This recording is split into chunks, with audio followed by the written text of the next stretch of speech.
Ladies and gentlemen, good afternoon and welcome to the second podcast episode of Off the Bench, featuring myself, Javon Tavares, the distinguished Kevin Cornegay, and the always memorable Sean Dustin.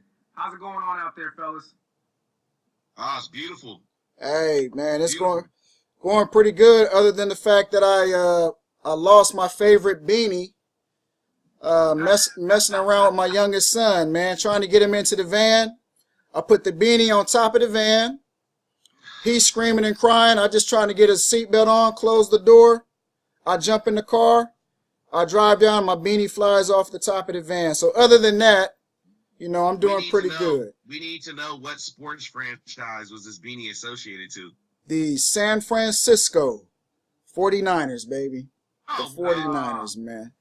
And let me tell you this, though.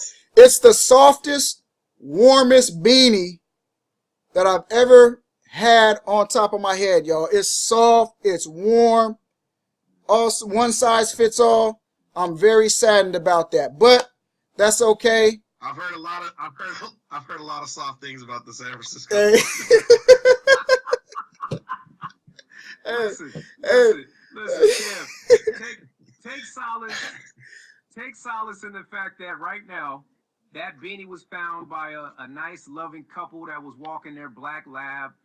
That beanie is now on that black lab's head. Hey, okay? You know what? So take solace in the fact that that black lab is now representing the 49ers out there.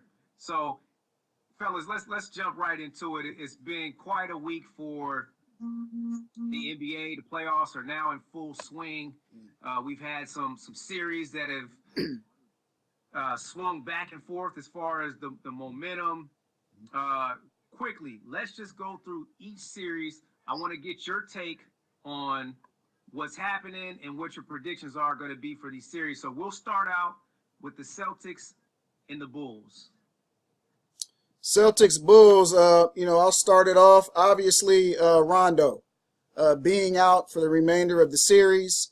And, he was dominating the series. So that was new life for the Celtics. Now, you still have to go on the road and get a win. So you have to give the Celtics a lot of credit for going on the road. Tough place to play, United Center, getting a W, convincing fashion. I still like Chicago in 6. I'm not as confident as I was. Now, before the series, I picked Boston in 7. But after the first 2 games, I just thought it was a bad matchup for the Celtics. So I went with Chicago in 6. I'm still going to go Chicago in 6. I don't feel very confident about that. And if you were to tell me Celtics in 7, I would say I can see that. But Isaiah Thomas played pretty well in Game 3. And they got some production from their bench. So that's going to be the key for them. The question for Chicago. Normally when you have an injury, it takes a game and a half for you to be able to make the adjustment. So we'll see if Chicago can make the adjustment. I look for them to start D-Wade, Butler in the backcourt with Butler running the point and then having one of their bigs coming off the bench to start for them. That's what I'm going to look for. We'll see if they make that adjustment or not. But still, I'm going to go Chicago in 6, barely and not very confident in that prediction. Sean, Celtics and Bulls, what's your take? My take is, my heart goes out to Isaiah Thomas, having lost his sister shortly before the series commenced. I think the impact to not just him, but the team emotionally can't be overstated.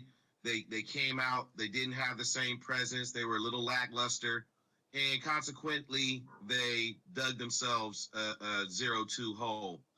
I don't think it's indicative of the way they play overall, and I think as we get further away from that death and they've had time to process some of those emotions, their identity is a little bit more clearly represented. The Bulls, the loss of Rondo is huge. As Kevin said, he was dominating the series, and his perimeter defense, the ability to have Wade, Butler, and Rondo around the perimeter is big because they all anticipate passing lanes. They're all good on-ball defenders, and Dwayne Wade being amongst the top all-time leading shot blockers at the shooting guard position.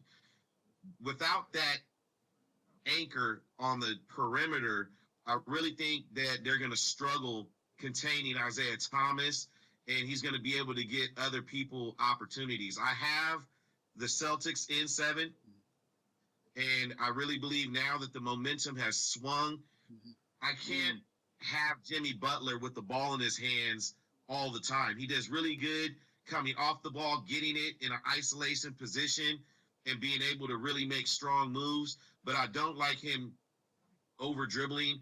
Dwayne Wade's ball security has been suspect this year. I've seen a number of times where he's gotten ripped, really one-on-one opportunities, and he's not the playmaker that he once was. He can't get by people the same way, although he still has nights where he's explosive, and without back-to-backs, he's able to get some rest and get in the training room. I have the Celtics in 7. You know what? I'm going to have to agree with you there, Sean. Mr. Kevin Cornegay is one of the best analysts out there that you're going to find on this one. I agree with you. I think the Chicago Bulls have missed their window. When they jumped up 2-0 and they were riding off that emotion of being able to get home court while they were in Boston. Now, granted, it's a cruel business, fellas. We know it. You definitely don't think that the Chicago Bulls are going to take it easy on the Celtics because of what happened to Isaiah Thomas.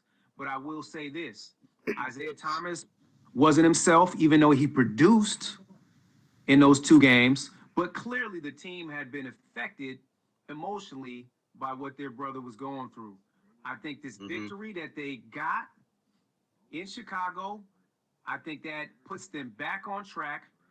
And, of course, as you mentioned, Sean, the injury to Rondo is huge.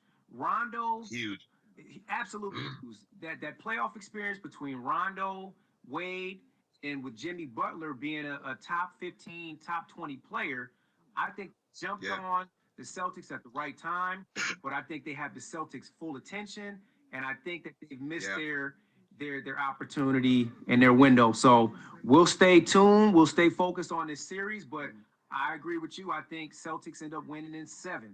Okay, Moving on to our next series, the Cavs and the Pacers. My lordy, the Cavs and the Pacers. Mr. Cornegay, what say you about this series? I thought it was an unbelievable performance by King James in Game 3, being down 26 at the half, and it also showed the immaturity of the Indiana Pacers. But I think more so than not, this was King James. It was another signature game, and many signature games for King James. He brought the team back with the bench, and that also tells you, when he wanted those playmakers, he wanted those extra guns. He wanted management to bring those guys in. They paid dividends the other night. So you look at the Pacers, the series is over. Paul George, now you start to think about the offseason for the Pacers. What happens with Paul George? I think he wants to get down to L.A., and they just blew a gigantic opportunity. You look at the series, they could easily be 2-1 Pacers. They missed the game winner in Cleveland, lose by 1, and then up 20-25. They were up 20 with about 4.5 minutes in the third left in the game. And then King James goes on a torrid run. That's what he can do. It also shows you this, how vulnerable the Cavs can be, but how King James can get them out of any situation that they find themselves in.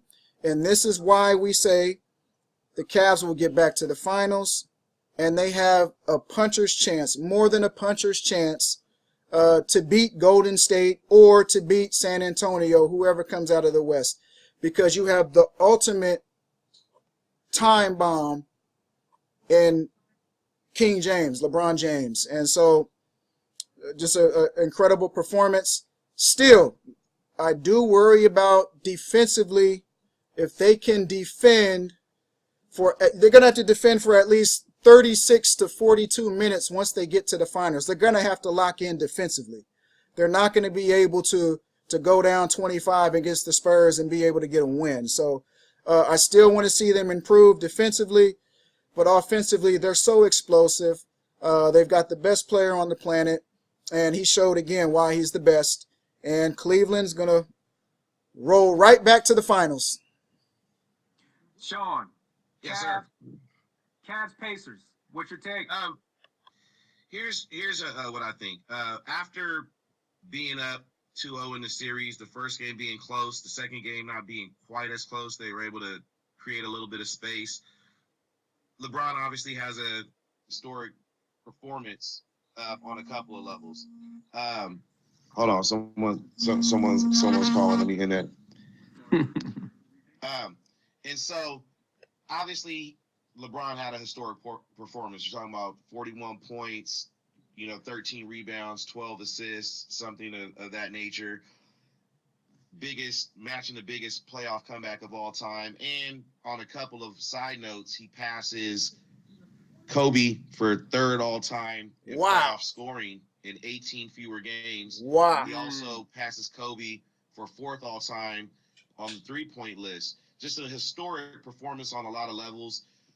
What I don't want to take away from that performance or the X's and O's and things of that nature, but I really think what was glaring to me in this series is the intangible, and it's the immaturity of the leadership of Paul George. Coming out, criticizing teammates. I've seen on the flip side of that coin, LeBron put his teammates in those same positions and saying, hey, if you're doubled, you make the right basketball play and you live with that shot. Criticizing publicly your teammates during a critical time of the year where you need their confidence, you need to galvanize, you need to come together, and in back-to-back games being hypercritical of either the immaturity of certain players, pointing out Miles Turner, pointing out C.J. Miles, and his body language, the disappointment. I really think this speaks to the immaturity of Paul George. It's hard to follow a leader that you don't feel completely trusts you in your skill set, that doesn't have your back. And again, this goes back to why people really love playing with LeBron James. Right. LeBron James, in my opinion, and I'll go out and I'm going to make a bold statement here, I think he plays better with a lot of good players than he plays with a few great players.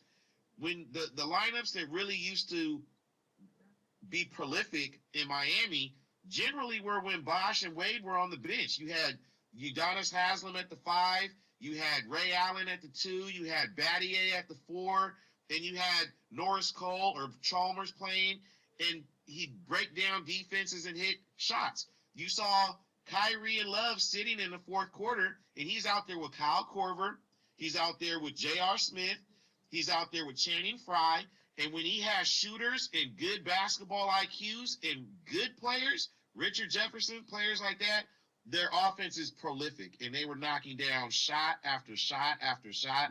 I agree with having a puncher's chance in a series with the Warriors if they happen to be in the finals. Great series. Obviously, it's over. I have Cleveland in the sweep come tomorrow. Yeah, I think I have to agree with everything that you gentlemen said. The one thing that we talked about on our episode last week was the fact that we all felt, I think unanimously, that LeBron James, regardless of whether he wins MVP or not this season, which won't happen, we all felt that he was the best player still in the world. And to me, as long as you have the best player in the world that's as unselfish as LeBron is, that can play defense when he needs to, that is clutch. Because if you watch that game 3 against the Pacers, you saw that LeBron was as clutch as it gets. So all of this nonsense about LeBron not being clutch and not putting him in the same pantheon as Jordan and Larry Bird and Kobe, it's out the window. LeBron James, he's a murderer. And he is a murderer down the stretch, and I think we saw that. So another thing to add with LeBron, do you guys ever notice LeBron has a photographic memory? He can see your sets one time, and he has your sets memorized. Oh, he'll pick you apart. Yep, and even when you make the adjustment at halftime on your actions, if you change one of your actions, he sees it one time, and then he has your actions for the rest of the half. It's absolutely brilliant when you sit there and you watch that tape, his photographic memory. He's pointing, they're calling plays, and he's pointing to his guys where the ball is going. I've never seen it before. We'll talk about this guy later, but it reminds me of Tiger Woods. Right. Me is they be talking to him after the round of golf, and his recollection of, oh, you know what, second shot, there was a par 5 on the second, the wind was coming in, the way that I was able to hit the shot and shape the shot, like his memory when it came to specifics during the game. I'll hear LeBron say, well, you know, in the second quarter, they switched the pick and roll here. Yes. Once they stopped doing that, we saw that we were able to do this, and we were able to, you know, he sees the things before they happen. He's kind of a savant when it comes to basketball IQ. And he's been able to shred them once they declare what they really want to do. Once they sees the adjustments and they start declaring how they're going to play certain actions, and he's able to get to the third or fourth option in a set, he doesn't mind that. Right. He does not mind having to go to the third or fourth option in a set. Absolutely, I agree.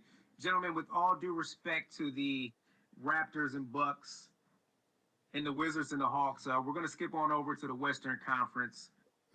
Give me your thoughts on Warriors, Blazers, particularly with Kevin Durant out of the lineup. Do you think it's a good thing that they're playing so well without Durant, or do you think that there's a premium for Durant to be back in the lineup because they're definitely going to need the services of Kevin Durant when you start going against teams like the Spurs, even a